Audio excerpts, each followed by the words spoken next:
Hey y'all, welcome to Soulish. Where we talk about soul shit. I'm Larissa. And my name is Francesca, and today we're going to be talking about meditation. Take it away. Yeah, so basically what we're talking about in this episode is we both find it really helpful, and we're working on a journey towards guidance, meditation, becoming one with ourselves, learning how to take, multiple steps to be able to be in a comfortable position where we're both like, we can start our day, we have like, our goals, we have like how we feel we should, spend time resting. And we're just going to kind of chit chat and share, kind of our process and how we feel our journey is going. And I love Fran's meditation journey. So what do you do to be chill, to relax, to meditate? Well, I think meditation is all about creating a space for yourself to just be in a world that is always moving and crazy and expectant of you. So I think what's essential for me is, ideally, I would like to be in my room because I like creating a sacred space in my room. Larissa and I talked about our room being a sanctuary for our souls. So I think that is definitely number one, that I want to be in my room. I also want to have tea with me. I want to have candles lit. I want to have incense burning.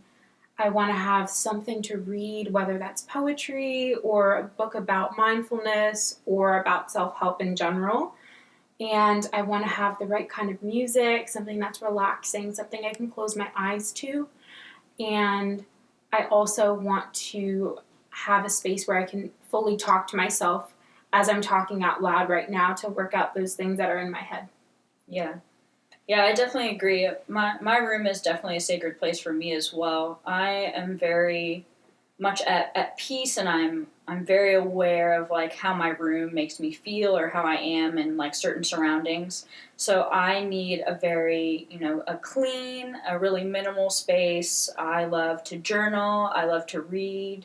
I have to make, like Francesca said, I have to make my space kind of like mold to how I'm feeling in that moment. So sometimes it's like I can just lay here in the sunlight and I'm completely fine, or sometimes I need like, like mood music, have a, breakout dance party because those are fun. And other times it's just really about, I think sometimes it's really just about taking rest. I've been learning a lot this year, and with the mindfulness books and wellness books that I've been reading, it's really about taking that time to kind of prioritize myself and not just in the times where I'm always working. And that's something in my meditative journey that I'm working on, is being able to take a step back and be like, okay, this is the time that I need for work activities, family, friends, and then there's going to be now a set time that I need to just, do my deep breaths, breathe, and focus on myself and take that time.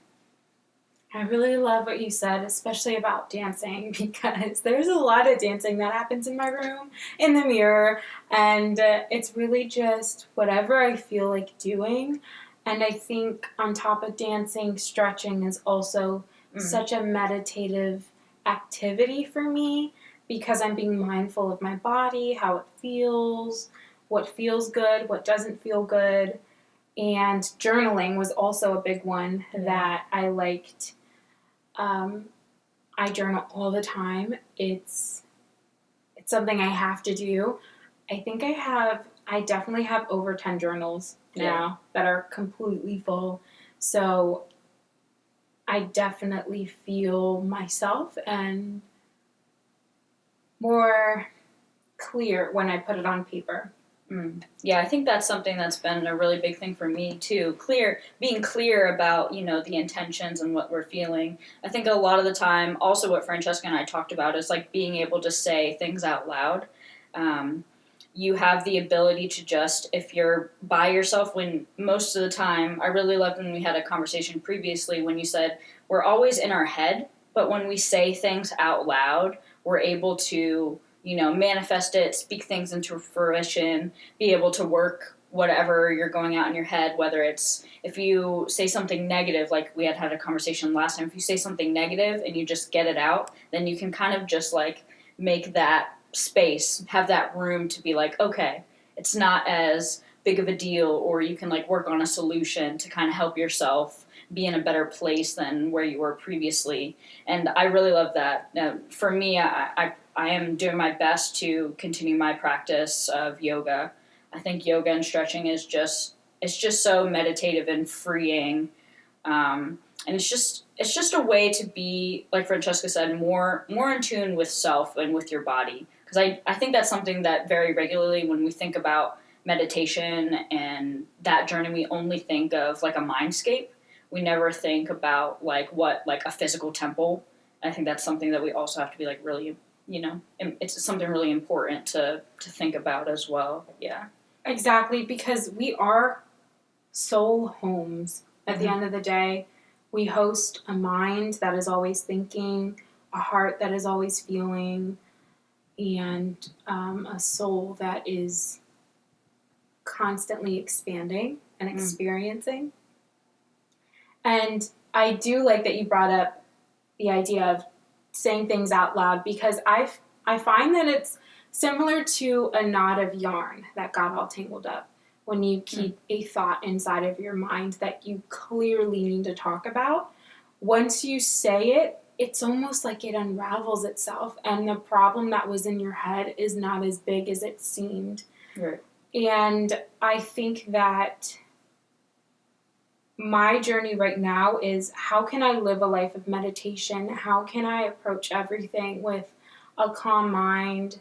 How can I not jump from one thing to another? How can I not take something out on someone because it's clearly not their fault? It's just a personal problem that I'm having, and it's all of a sudden now out here in the open, and the people around me are now catching that energy because I am not taking the time and being mindful of the process when it comes to really being a patient person and understanding myself and understanding how I work and what makes me happy. Yeah, that's very important. I think my next question for all of you and for Francesca is, how in this now season, we're also in a winter season, which I know for both of us, we deal a lot with somewhat of a seasonal depression. Like I have to be in a certain mindset to be able to go about my day. I mean, I know that's something that a lot of people struggle with, but how is your rest and recovery going to further happen, changing from 2020 to 2021? I think what I've been really good about this year is being patient with myself and understanding that nothing is ever going to happen overnight.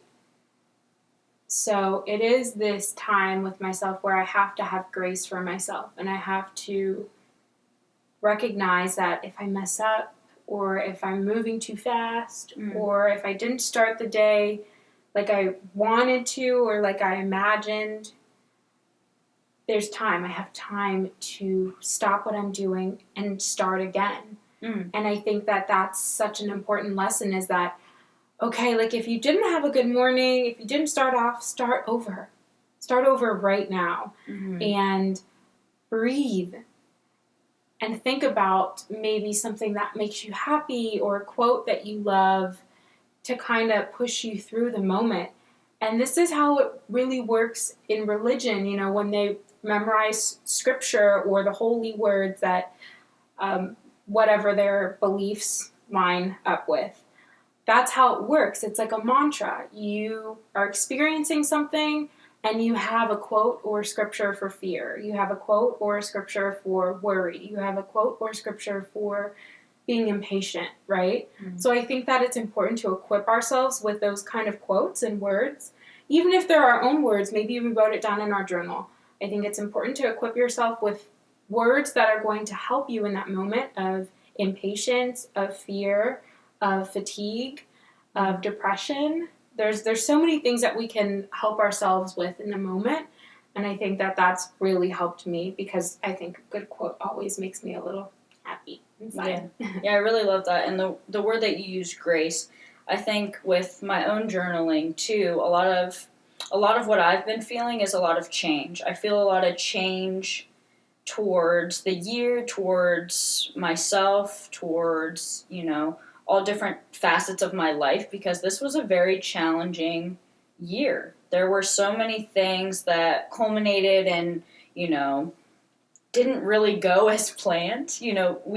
I feel as a people, we planned a lot of things, surrounding like 2020, and there's a lot of, pain and negativity and a lot of things that didn't necessarily like work out. But in my head, my mindset going forward through journaling, I really loved a prompt that I came across, and it asked me to write down 3 words that I want to take forward in from 2020 to 2021. And my words were change, creativity, and community. And I just love that even through, your darkest of times, quote Albus Dumbledore right here, you can always find the light. Just switch on the light. And I just really love that even though it can be quite challenging, and nothing is perfect. We all go through different things, but I just love that I can pinpoint happiness, and I had moments like these with Francesca, or moments with my family, or moments that I was just like, wow, this is something that brings me joy or peace or happiness, and I'm able to, pick those beautiful moments and bring them forward with me, and that's the change that I'm seeing. And I just love that other people are also thinking it too. Like, we want this video to just help you bring forward the positivity and the joys that you did have. There's so many, not so great things that you can nitpick on, but if you just, center yourself, take those deep breaths. Francesca and I love our breath work. If you just take that time to really just like revel in the moment that healthiness, happiness, community, that you can like really bring it forward. And that's what I love about I love everything that you said. I love it. And I just we want to challenge you to change one thing. Add one thing to your life, whether that's adding a quote for you in the moment when you're feeling a little bit of anxiety, or if you want to maybe start your morning a little earlier so you can meditate before work, or if you want to start drinking tea before you go to bed. Whatever that is, change one thing and see how that makes you feel. And if it makes you feel better, change another thing. And if it doesn't, find something else. I think that you should also spend this time thanking yourself. Thank yourself for getting where you are. Yep. Appreciate yourself. Appreciate the lessons that you were willing to learn. And if there are still lessons that you need to learn, we have a whole other year, okay? So just be patient with yourself and continue on this journey of self-love and getting to know yourself better, which is the greatest pleasure of life. Yeah, and get meditating. Yeah. And we're just so happy. Thank y'all so much. Leave in the comments below, what you're feeling, what your meditative journey is, what simple thing that you decided to change, and we'll see you on the next video. Bye.